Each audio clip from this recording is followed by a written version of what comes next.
that even Peter Obi himself cannot accept. And if he, by any chance, should say, okay, they agreed on an arrangement that Peter Obi will be a vice president, then he is expected to lose more than half of his base projection. But there are those who insisted that, well, how about Atiku kind of like show this surprise and surprise everybody, right? By just not running and presenting somebody to be the running mate to Obi. Okay. So in that regard, they can then team up from the north to the south. Even there are those who are speaking in support of this Obi joining them, because according to them, the reason why they won't want Obi to play a second fiddle is simply because if he is the head, yes, they will have their political deals on how to share political offices, but everybody will still have to report to the man who is the president. And therefore, according to them, trusting Obi is that he would never allow them to pillage the country and do nothing about it. So that's their own bet. That is sellable. Why not make Obi the candidate? There is this sentiment of the Islamic North. The political class have built this age-long sort of like myth that the northern part of Nigeria is Islamic North, which is not true. But within that same bracket of the North, they put the narrative of the northern majority of the North will not really vote for Christians. But they did vote for Goodluck Ebele Jonathan because the political permutation at the time probably favored some of them in the North. And here you get. But now APC is kind of like at a dilemma from what we have heard, right?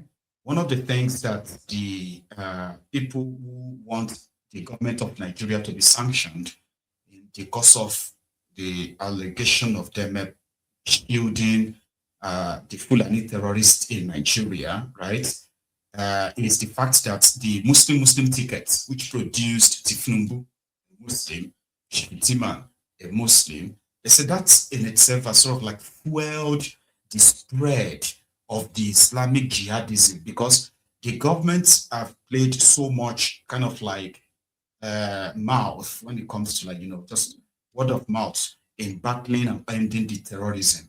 So this Muslim ticket should not be allowed to continue, because it has not only kind of like enabled terrorism in Nigeria, it has also encouraged Islamic fundamentalists, have been an Islamic terrorists and Islamic extremists to begin to push the agenda of their Sharia down the southern part of the country through all the, they want this Sharia to be codified as part of every state's criminal or whatever law. Something that is believed, right, is political Sharia. And political Sharia simply means it is always going to be used in targeting people. So Muslim tickets, it was rumored, or it is rumored, that Hitima may be sacrificed for Tinubu to scale through its second term. Or how is he going to do that with enough? Here is what his own minister had to say. Hannatu said, well, if Obi is no problem, Atiku is no problem. Not using Muslim ticket in 2027 could actually be a problem. Did you follow? There's a lot of debate. Sentiment. Yeah, there's a lot of debate and quite a few rumors going around. And when elections are approaching, and this is what you see, and it's growing by the day, that the possibility of your party considering to jettison the Muslim ticket, and the possibility of thinking that there should be a Christian running mate to President Bola Tinubu in 2027. That means rather that there is a possibility, if the rumors were true, that Vice President Kashim Shettima might be dropped ahead of 2027.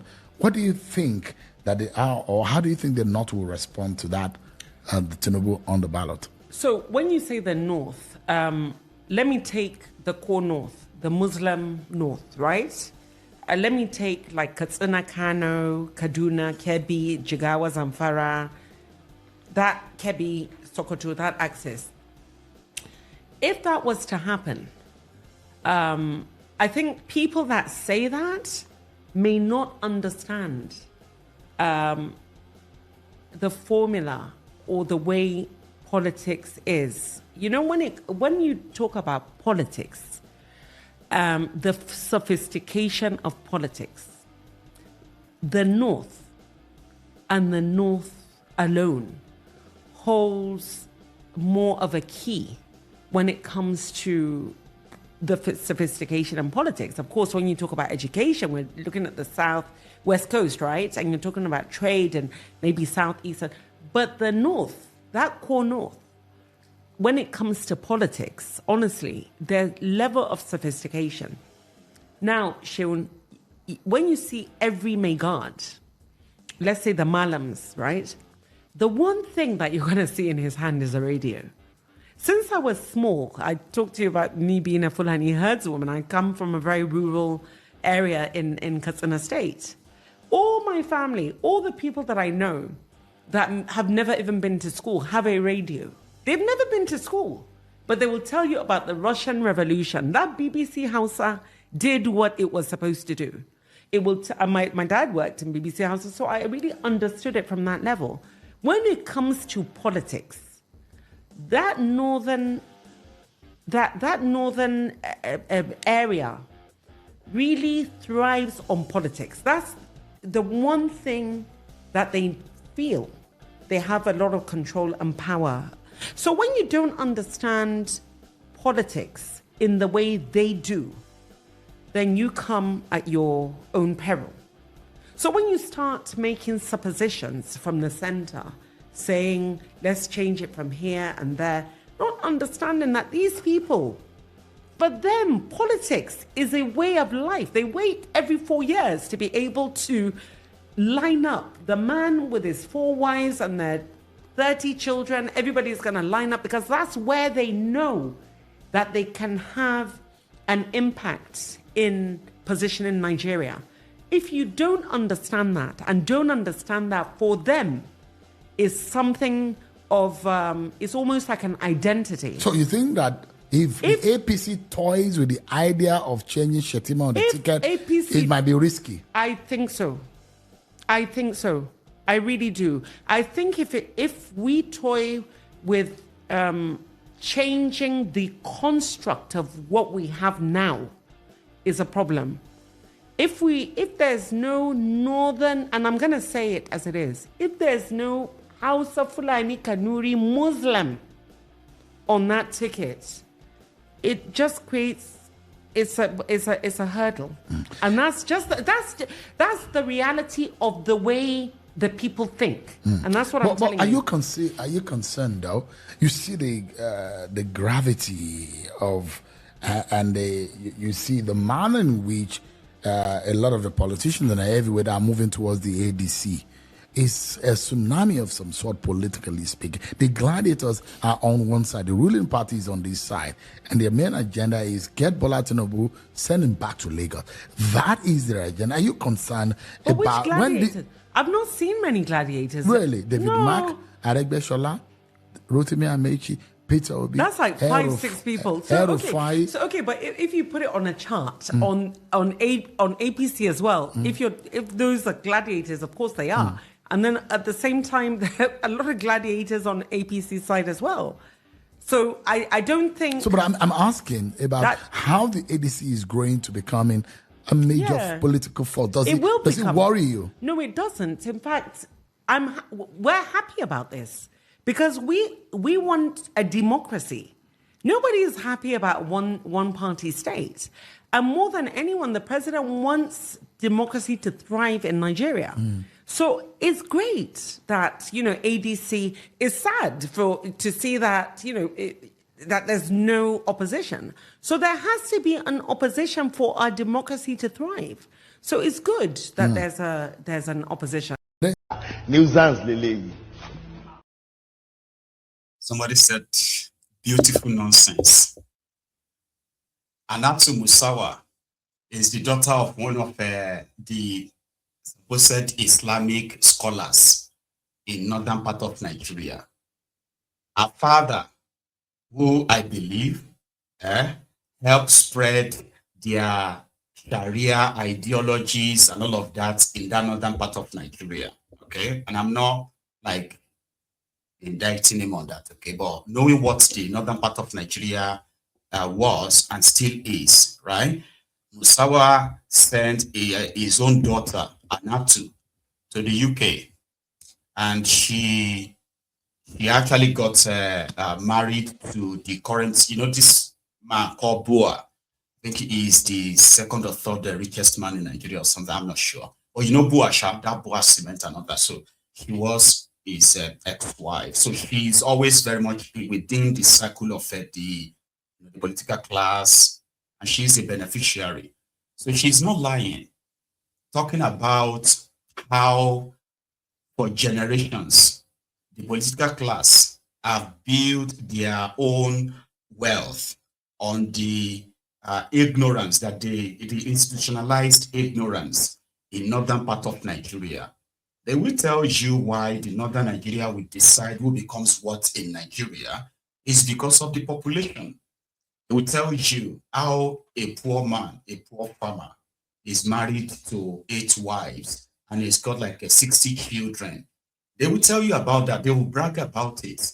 They will say these are people who vote for people in Nigeria. And how do they vote?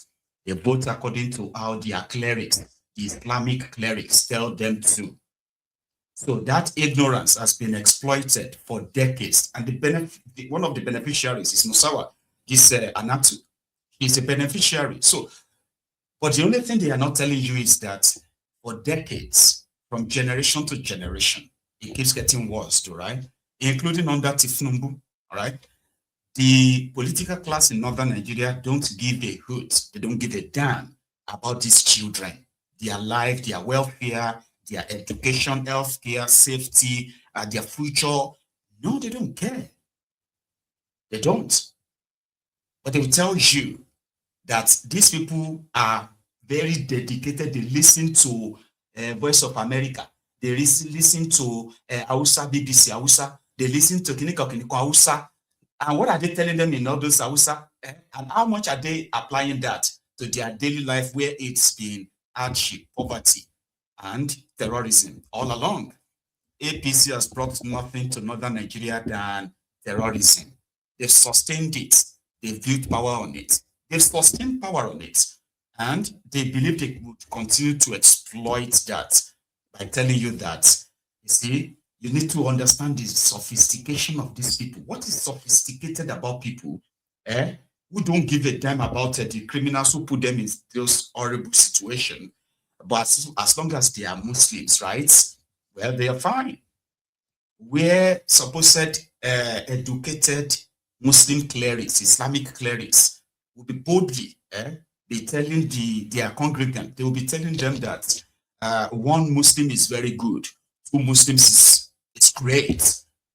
You know what I mean? Voting for an infidel is a sin, is haram. And they've built political capital based on this for decades. So they don't expect that to change. And that is why they will keep reminding you that how are they going to sell Obi in northern Nigeria? How are they going to tell them in the, the same Obi was actually somewhere in that same northern Nigeria 3 days ago. I had a clip of that. He's saying we would never forget it. I want to assure you, without mixing with Your Excellency, that the appointed time when we need to do what we need to do because of this visitation you have paid us, we'll do the right thing. We'll mobilize our people in mass, just as you have seen them outside. Let me go politically, Your Excellency, without also mixing words. We'll go Timbashi. We have always longed to have you as the President of the Federal Republic of Nigeria because you understand the plight of the common person. The people of Kubo, Your Excellency, 2020, 2023, during the last election, were in their mass to convert for your mandate. I want to assure you that all you need to do when the time comes is get the primary ticket for us. Once you get the primary ticket for us, Your Excellency, leave the grassroots for us. We'll do our best. We welcome you and God bless you. Thank you. What's your name? My name is Community Kiostin. I'm the chairman of Kubo Timber Shed.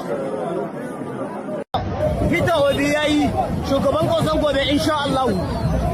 No be Hausa, no be Yoruba, no be Igbo. On Nigeria insha Allah. Okay, Peter Obi ne zamu zaba. Inshallah 2027. Say Peter Obi, say Josiah Buhari, say Zaki Achere. Peter Obi ne zamu zaba 2027. It's actually going to be interesting if the opposition have managed to keep their cards to their chest so much, okay? So now let's go back to the sophisticated voters in northern Nigeria. The rumor that the Tinubu Shetima for 2027 may be changed to Tinubu Dogara 2027. So we now use this to appease the supposed Christian middle belt, the Christians in the northern Nigeria, and also to assure the northern Muslims that Tinubu is still very much with them. He's still supporting, like nothing is going to really change, but it is to change the international narrative that this Muslim ticket has brought about. And guess what? You know who is Dogara? Dogara is the former speaker of the House of Representatives of Nigeria. He's been walking like a wacko jacko. And that is why when Musawa took her time to explain the dynamism of their politics, as she tried to put it right, she's not, even she would have asked the question as well, right? It's not like asking a blank question, because there are signs. So Dogara, who is also from the northeast part of Nigeria, had this to say about Tinubu, is working enough like this one. It go was past shitty man, and the way they believe in their own lumber and lies. 177 worshippers were taken from Kaduna, right, in Kajuru, and right now there is actually no national manhunt for them, for these people abducted, as we are speaking right now. So everybody pretended like this, all right. APC pretends that what is going on in Nigeria right now is not actually happening, okay? And even if they are happening, there is no alternative to Tinubu. So therefore, what are you going to do about it? So they said Tinubu was in Borno. And you know when Tinubu goes anywhere, you know what happens now? Like they have to move the battalions, the mountains, this and that, all of that, right? That is what this man is describing as the success in the northern part of Nigeria. Because they are penning him down for vice presidential slots. No kidding. 2027 is already taken for granted. I believe that should be the case, not only because of the principles of rotational presidency, but based on leadership, the reforms. If you had listened to my statement yesterday, the goodwill message I delivered, I talked about a community in the far-flung regions of the Northeast, in Mambila Plateau, where the president is building a road from Gembu to Mbanga, Yang, and Liop that will link Nigeria to the Cameroonian border. This was a road that was promised to these communities before the 1961 plebiscite, and it was never done. And it is only during this tenure of Bola Ahmed Tinubu that the contract is being awarded. The entire community gathered. We went there, and then I was received at the borders of the Cameroonian borders. So the entire community gathered. The paramount ruler of that community addressed me and said, well, in case you run into the president, please thank him and tell him that this was what we were promised before voting to join Nigeria, because those were the trust territories then. And then nothing was done, but he has done it. And he said, I assure you that as far as we are concerned, our 2027 election is already decided. And the joy I saw in the eyes of these people is something that is zillion word. cannot describe. It's indescribable. This was a region that was dominated by treacherous terrain. It took you 6 hours from Gembuch, the headquarters of Saradona local government, to the area we went to at the Cameroonian border. It's just 1 hour, 30 minutes. By the time the road is done, it's 45 minutes journey. So what brought all this thing about is leadership. If we look at the case of security